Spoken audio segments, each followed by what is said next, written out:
Alright guys, welcome to the Hindenburg video. I felt like it was about time to cover some cruisers in this game since I've done so many battleships, and I did do one destroyer game, but yeah, I think it was about time for some cruisers to get some coverage. This is, I think, one of my favorite cruisers in the game, just for how versatile it is. It can be played in so many different ways and be extremely strong in almost any situation you put it into. So this game, you're going to see me play like as aggressively as I can possibly play in this ship, and deal some massive damage to the enemy team on this flank. I think we did a pretty solid job in this one, and yeah, it's a playstyle I don't really see that much out of Hindenburg players. Oftentimes this ship is at 18 kilometers shooting high explosive at me. It's usually where I see it. But it's like people forget that this armor piercing has, I think, the highest alpha damage out of all the 203mm cruisers, which is nuts. And as you can see, if you hit superstructures in the right way, you can do some pretty massive damage. Throughout this video, you're going to see some pretty insane armor-piercing salvos on some ships. If you just aim for the upper belt of battleships, or, you know, if you catch a cruiser broadside and you can citadel them, wow, this ship does so much damage for how fast its reload is. It's a lot of fun using the Hindenburg as an AP ship. This ship is, I think, probably the best cruiser to train yourself on, just because it can do a lot of different things. It can push, it can kite, it can support teammates, it can kill destroyers. It's just amazing. Here I should probably be shooting HE. I was kind of going into this game like, I'm going to play really aggressively and only use AP. I didn't end up using only AP, but this ship's kind of a monster. With both its high explosive and its armor piercing. It did recently, I say recently, a few months have been passed already since its buff, but the reload on this ship is now better than it ever has been. This ship went through a nerf after Clan Battle Season 1 or 2, I believe, when everybody was picking the ship because it was just that good. And then they nerfed its reload, and now it's buffed to be better than it used to be before that original nerf. As you can see, the hydro is pretty useful. The reason I have my hydro up here, which you think is kind of a weird time to have my hydro up, is because I realized I was spotted when I wasn't shooting earlier on. I do take priority target on this ship, and even incoming fire, because I don't know, it's just pretty useful when you're trying to push really aggressively and can't always be watching the skies for incoming shots from battleships cross map. But yeah, the hydro, of course, German hydro is the best in the game. So you get that 6-kilometer ship detect and 4-kilometer torpedo detect. So it does allow for some pretty aggressive playstyle here. And we in fact spot the Fletcher. Pretty interesting position from him. As you can see, my team is kind of just sitting in the middle of the map for the most part, so I'm not sure why he's out this far, but I'll gladly take it. We're not going to actually end up killing him here, but as you can see, the high explosive is no slouch either, and it deals quite a bit of damage. We're stopping to juke some shells here from the North Carolina. It's pretty common. We're actually going to end up turning into this because we see that this Siegfried is going to go behind this island soon in front of us, and I want to angle into the North Carolina shells as well, because you do have 30mm of armor on your deck and upper belt, which allows you to bounce North Carolina armor piercing since it's 406mm. The Fletcher just torped, so I'm actually not too concerned about his torpedoes. They're probably going to be up before I get to this island, though, so that's why I'm turning in just a little bit, because he likely launched them as he smoked.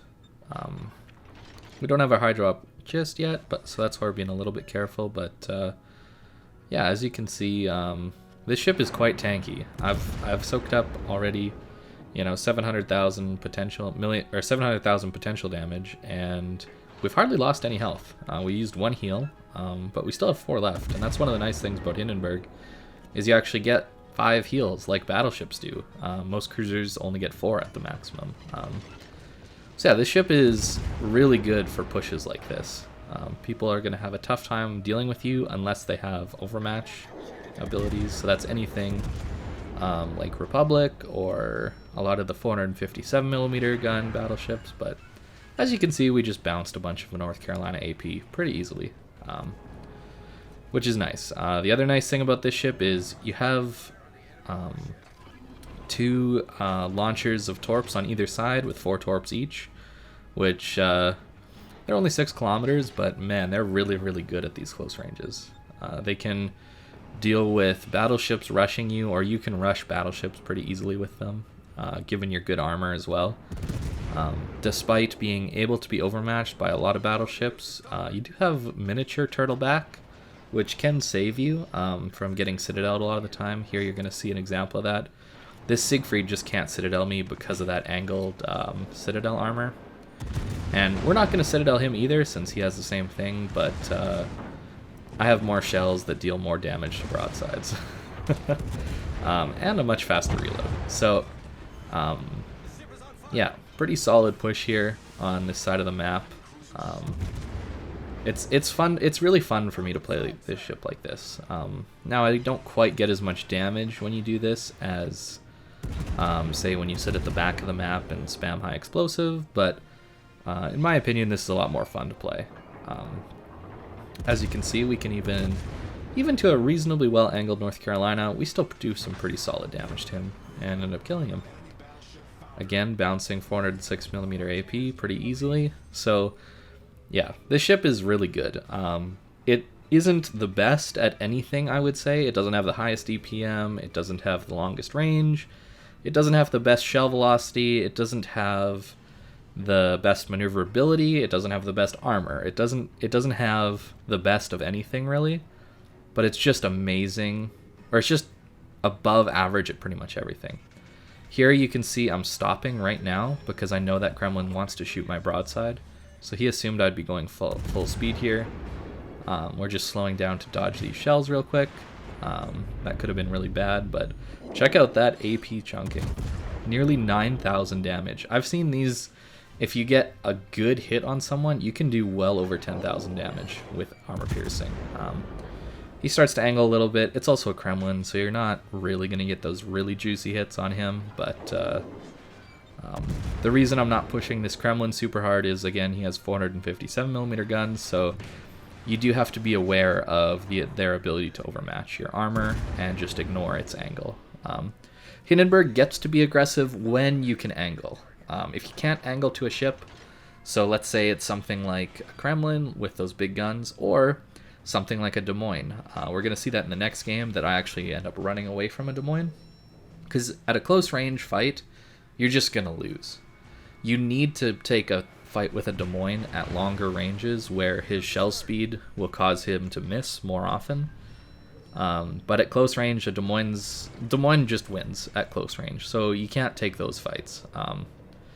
But as you can see, like, we're still relatively healthy.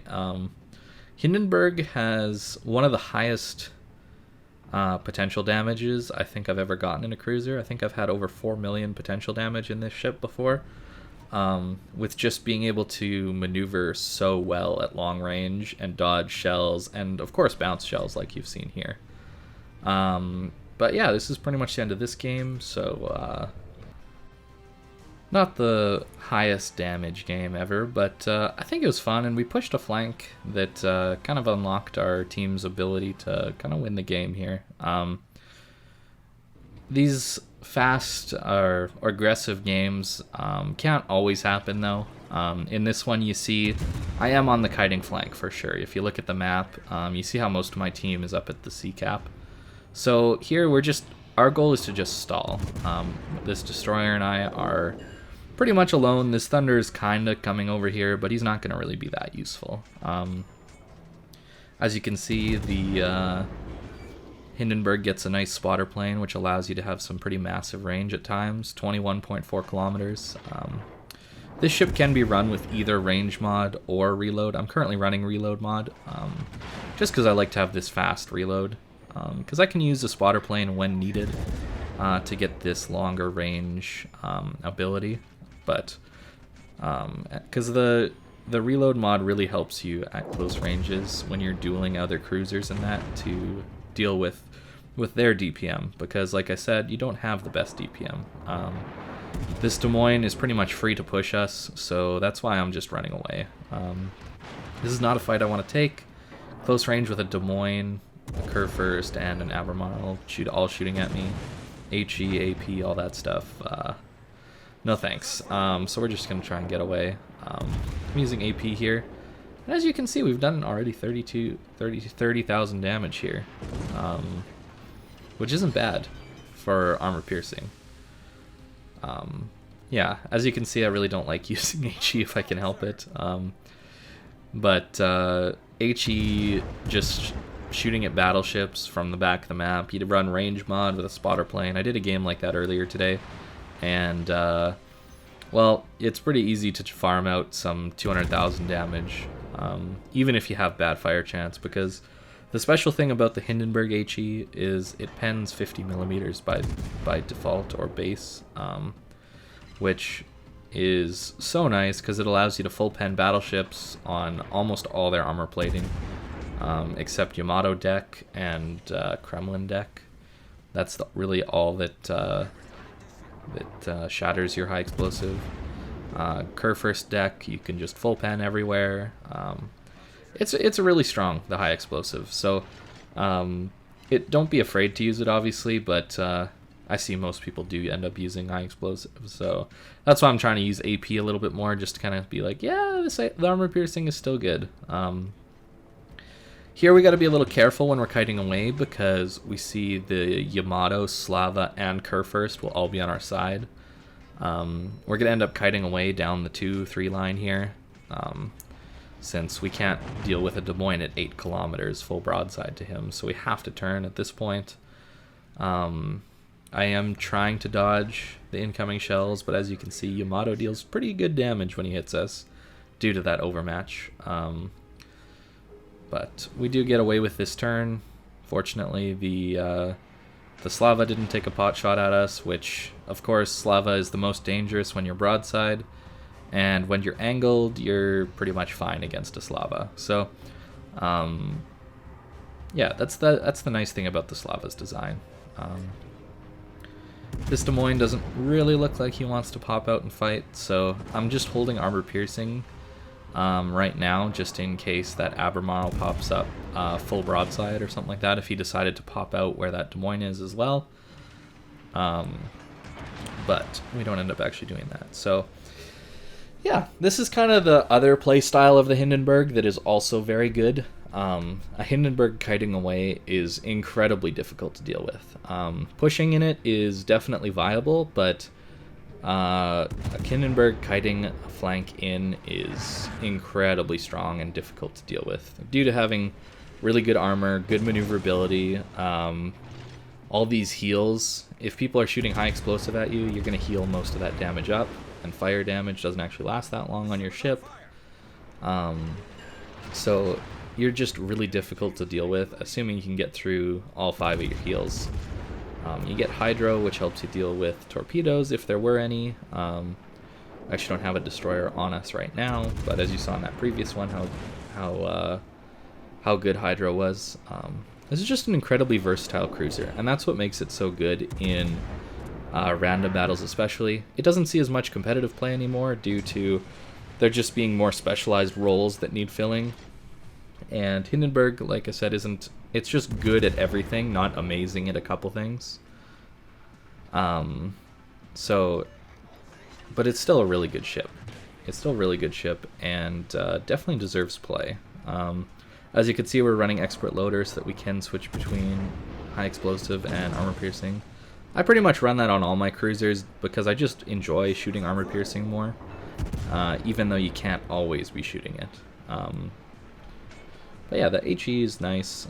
We get up to, 70k damage in a kill here. We've kind of kited a little bit far here, but we can't take a close range fight with a Des Moines, and that's why we're kind of running away from him. Here I just don't lead. I don't know why. I don't know why I didn't take a bigger lead, but I just decide not to for some reason. So we missed out on some pretty easy damage. Hindenburg against a broadside Des Moines is pretty nuts. We do still deal, 8,000 damage, but that could have been much better. But unfortunately, we're triple capped, and my entire team has kind of decided to sit at sea and do nothing. Nobody even really tried to push around the cap or anything. So unfortunately, this just happens sometimes when you're on that kiting side.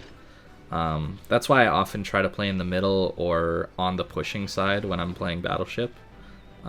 Because this can happen really easily, where your team just stalls out on the cap where all of your strength is, and then the part of your team that's kiting away from the weak side of your flank just ends up kiting back into your full team, and then you're stuck like this without any capture zones and everybody blobbed up in one corner of the map. And that's how you lose games. And as you can see, our points are in an awful state. We could get zeroed out if enough people die. I think it'd be like 3 or 4 people would have to die, and then we'd get zeroed out on points. Maybe more than that, like 5 people, something like that. But it's never a fun experience to have that happen. As you can see, we're kind of trying to throttle jockey a little bit. I do run propulsion mod on Hindenburg, so it does have the ability to start and stop very quickly. Here you can see the decent power of Hindenburg HE at long range.